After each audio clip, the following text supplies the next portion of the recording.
Yo, what's up? My name is Walter. I live in Hempstead, New York, and I do BMX, and this is my story.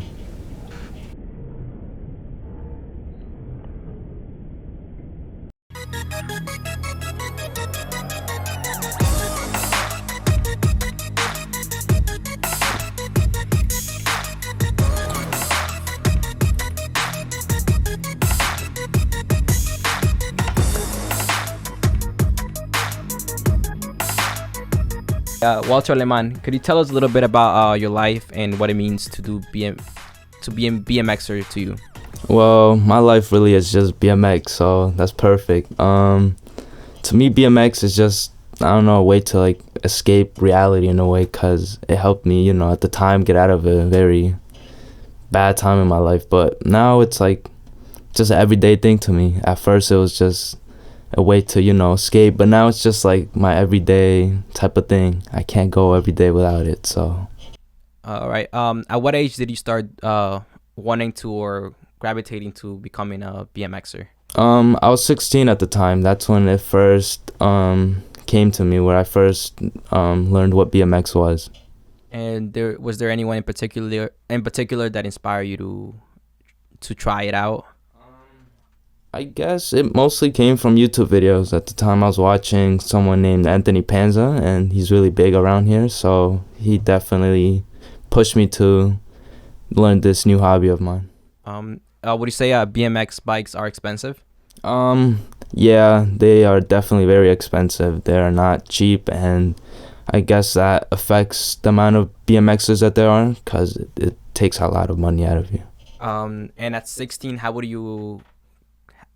Did your parents buy you the BMX? Were you working for it? Like, To save up half, and my parents paid the other half, which I thank them so much for. And yeah, it wasn't a high quality bike, but it was something to begin with. would you say there's like other people like you that don't have like the privilege of their parents being able to buy them or pay for half the cost of the bike? Yeah, I feel like there's a lot of those people out there, and like especially here in New York, where everything's already super expensive. I guess that's just not something you could have right away, and you have to start somewhere, and it might not be the best thing, but somewhere. Is there like any crazy stories like you want to tell us, like things people had to do to get their BMX or? I don't know. I mean, I've seen some pretty crazy setups where you have to do really sketchy things to keep your bike apart, together. I mean, Uh-huh. but that's really it. I mean, haven't Uh, seen nothing too crazy. and where are you from? Well, most of my life I've been here in Hempstead, but I'm originally from El Salvador. And is the town like supportive of BMXers? Because I know I'd be watching like TikToks and YouTube videos, and like I'd be seeing Karens like be all up on people that ride bikes. So we say the community is supportive of people riding bikes, or no? I mean, I guess in a way, because there is a skate park, right? But I don't know if they had the BMX in mind. But people could really be like, they could be douchebags about the whole bike ride and stuff, because people in cars and stuff. But I guess you could say this community is okay towards BMX. Okay, so I've lived in Hempstead for like about 10 years, and I know the skate park that is there was not always there. Do you have any like history on how that came to be? Was there like somebody advocating for you guys, or you guys did it yourselves? I'm not too aware about that. I know someone donated it because it was like someone passed away, I'm pretty sure, and they always wanted a skate park here. But besides that, I'm not sure about how the park came to be. It's just that. Yeah, I remember reading an article inside the I think it's a learning center or like community center, and that was like I say 2014, 2015, and I moved away for a couple of years, and when I came back, the park was actually there. But when I left, there was nothing there. It was just a volleyball like area that nobody really played volleyball. But that's interesting. And has BMX has taken you places where you didn't expect to be, like otherwise you wouldn't have been there if it wasn't because of BMX? Yeah, for sure.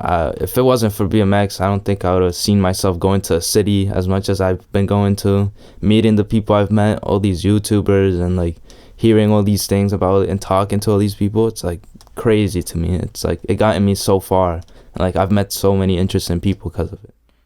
So I've watched your stories, on Instagram. I'm always active on Instagram. I'm always posting myself, and I'm watching other people do their things. And I've seen you go on this indoor place where you're just BMXing. I don't know if it was out of state or in New York State, but I think you went with a couple friends and just BMX indoors. Yeah, that was in PA. It was really dope time. It was great. It's called Woodward BMX. Oh, well, not BMX camp. It's a multi-action sport camp, but it was a really dope time. I would recommend anyone who wants to do or does sports like skate, BMX to definitely go there if you ever have the money and time. And how did that come to be? One day you just decided to go to this place. Like, how did you find out about it? Yeah, that place is really famous in the action sport industry. Everybody basically wants to go there once in their life. Cause you see all these YouTubers having dope time, and like you always want to be a part of it. And yeah, we set that up. We decided we wanted to go. We wanted to experience the full, experience, and we did it. We were just like, okay, we select the day that they have available, and we just did it. We went, and it was great. And do you have any like goals you want to accomplish as far as like BMXing goes? How do you see that turning into a career? Because me personally, like no offense to you, I don't see it being a career. But how could you possibly turn it into a career that is just making you money and it's not just a hobby? It's also like a full-on career. Well, I mean that would be cool. It's not my biggest priority with the BMX. It's kind of more about it's just learning and having fun. It would be cool to make it into a career, but it's not like my number one thing where I would die for it, because it's hard to get to that point, and especially like I feel like nowadays it's just really difficult for that to happen. So it's not my number one priority in life, but it's definitely up there. All right, I see. So there's like a lot of people that do BMX, and I guess it's kind of hard to be at the top when there's so much competition, right? Yeah, it's the competition, and like you got to be really skilled at it. And I feel like there's a lot of people that put in the time and work, and it's possible. It's just really difficult. And so we live in New York, so like for 4 months we see like blown outs, like snow everywhere, like 10 inches, like you can't even walk. So how do you BMX in the snow? Because I've never seen anybody BMX in the snow. I don't know about you. Yeah, no, that's not possible, unfortunately. What we usually do is we find the underground parking lot, like a garage, and we just do that. That's really the only option. There's no indoor park near here, which is very unfortunate. But yeah, that's what we have to settle to. It's an underground parking garage. We usually take like our homemade stuff, like rails and ledges, what we call it, and we just take it there and we have a session there for the winter days. Oh, I see. And why do you think that like there's no indoor places for BMX in Long Island? Well, it's not just BMX. It's also skate. Like usually it will be both, but it's they usually say it's the rent. It's really expensive and it doesn't keep up. Like they can't afford it, so they usually end up closing all those down. They used to be a couple, but I wasn't around then, so.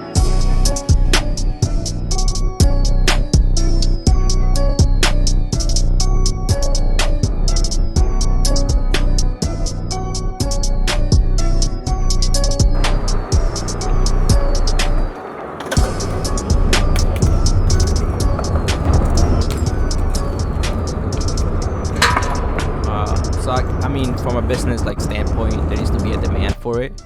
And I guess if you inspire enough people around your community to do BMX, and someone sees the opportunity to open up a park indoors, they probably would. So I guess your situation right now is, as far as like maybe getting something indoors, is just to get more people to join and more people to want to do it. And over the winter time, people realize that there's a market for it. Yeah, definitely. Someone has to look at it that way, because it's possible, and you could definitely have a big demand of people like showing up and like paying and like giving support. It's definitely possible, especially with the skate community. It would 100% be possible. It's just very expensive, and not anyone's willing to put in that money because they know the outcome most of the time. I see. I've never tried BMX. I have my bikes. You see me around my bikes, but like I don't go BMX and like jumping over stuff, because I think I'm gonna break something that I can't fix. But would you say it's a dangerous sport just to try out in general? yeah, it's definitely dangerous, and I mean, I should definitely take more precaution when I'm doing it, which I don't, but I should.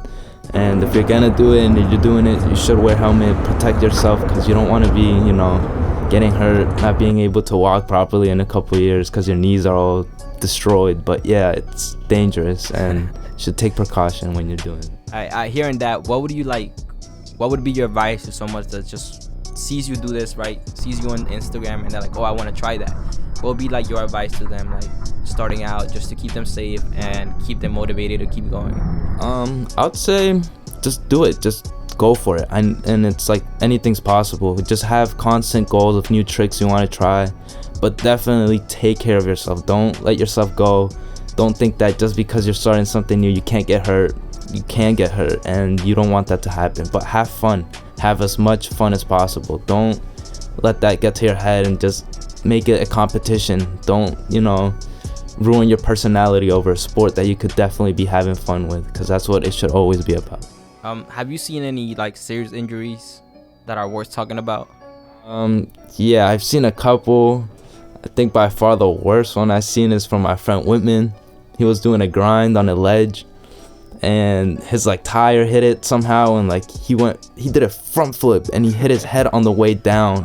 And I don't know, that had me a little shook at the time. I was kind of scared because he hit his head pretty bad, and that was literally the worst crash I've probably seen. Ah man, I would not want to go near BMXing. That's the first thing I saw when I walked into it. Another question, actually. What makes BMX bike like? I understand that BMX bikes are like, say, my studio. I customize it how I like it and how I want to set up. What makes your BMX different from any others? I guess it's just the way I've like designed it, in a way. Like the colors, they're not very what's it called, like it's not common to see a gray bike or like a gray bike with like colorful parts. It's just I like it. I like the way it looks, I like the way it feels, and not a lot of people could say that. Like some people get on my bike and they tell me it feels weird, they don't like it. Some people tell me it's good, but I like the way it is, so.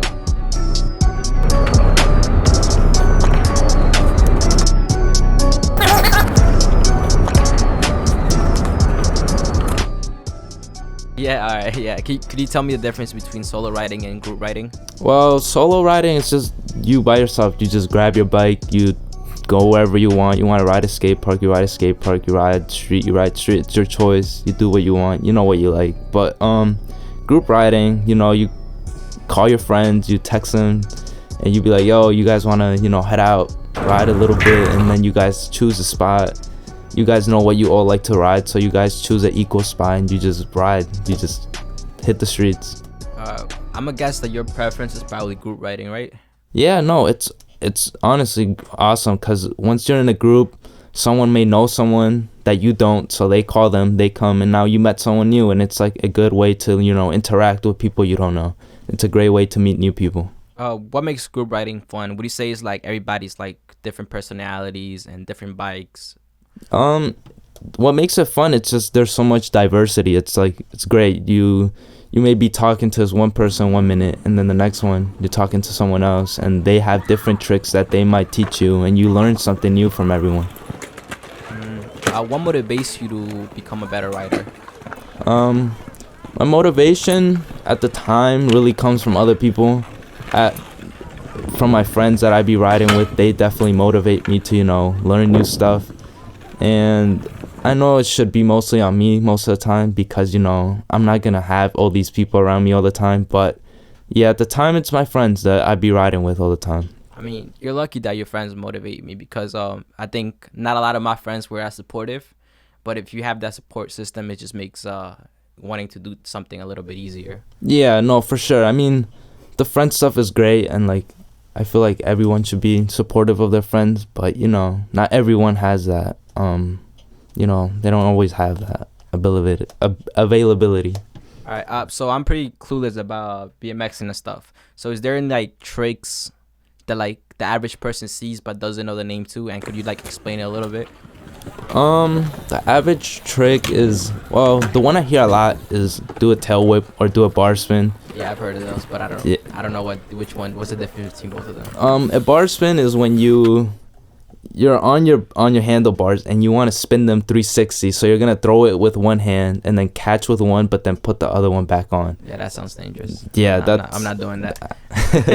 Yeah, and then a tail whip is like an intense version of that, and instead of it being your handlebars, it's the whole bike. You're like kicking it around 360 and you're landing back on the bike. Again, once you say 360, I just want to do it. I'm not cut for it, but I know a lot of people out there are. Is there what do you say you probably learned a lot of tricks, right? How many years have you been doing this for? I've been doing this for 2 years and a half, probably a little bit more, but yeah, that's the average. Okay, and you probably learned. I mean, 2 years is a lot of time. That's like longer than any relationship I've had. So that's commitment right there.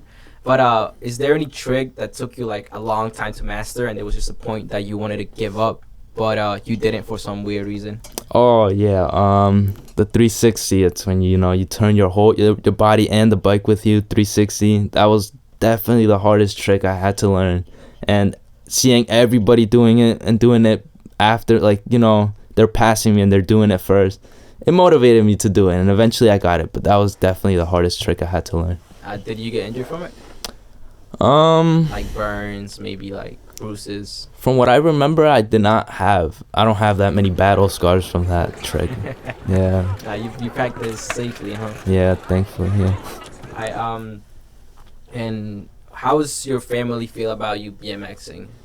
Is there any opinions? They don't care? What's the situation? At first, I say they were a little skeptical. I guess they didn't really know what it was. Not a lot of people do. And, well, they bought me half the bike, so I guess they're really supportive about it. There's been points where my mom told me not to keep doing it because I kept getting hurt. She'd see me go home. She see me leave home fine and then come back home with like a cut on my leg or like a cut on my arm, and she didn't really like that. So yeah. I mean, as a parent, I would be worried, but yeah. That's what you like doing, man. Go hurt yourself.